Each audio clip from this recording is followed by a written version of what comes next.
Welcome back to the channel, guys. You're tuned in to yet another episode here on Rob on 85 South. Now, in this particular episode, I'm going to be discussing the factors that's leading up to Darvin Ham being fired tonight. This is going to end in a sweep, and if it's not in the sweep, it's probably in 5 games. Because if the Lakers win tonight, they're not winning on the road in Denver. Because Denver are going to be like, you know what? We got to put these guys away ASAP. And what better way to do it than do it on our home court?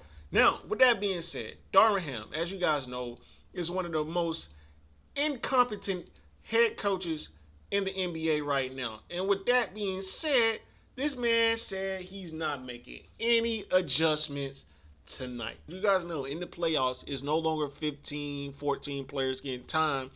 It's literally only your starting 5 and 3 or 4 players off the bench, depending on how you're feeling that day.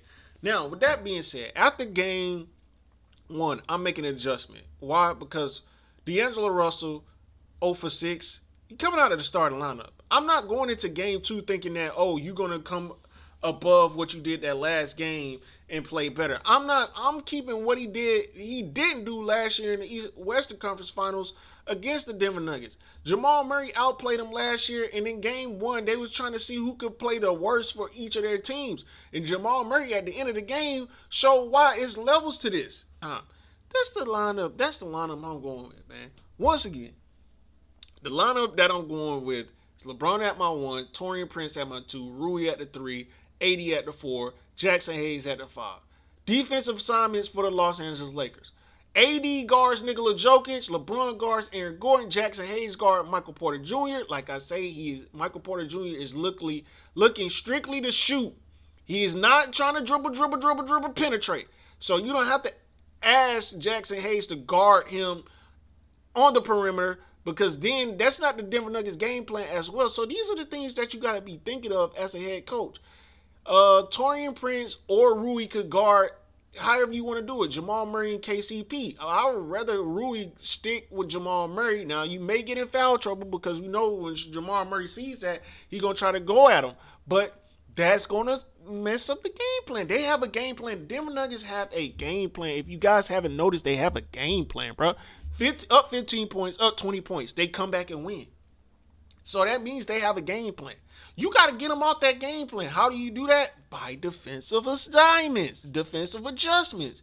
Because now when Denver sees you have Jackson Hayes in the game, and he's on Michael Porter Jr., they're going to start trying to get Michael Porter Jr. to, come off more screens, backdoor cuts, all this, that, and the third. But he is 6'11", 220.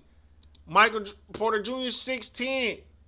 Did I say 6'11", 220? I meant 7 foot, 220. And you got to take into account the wingspan.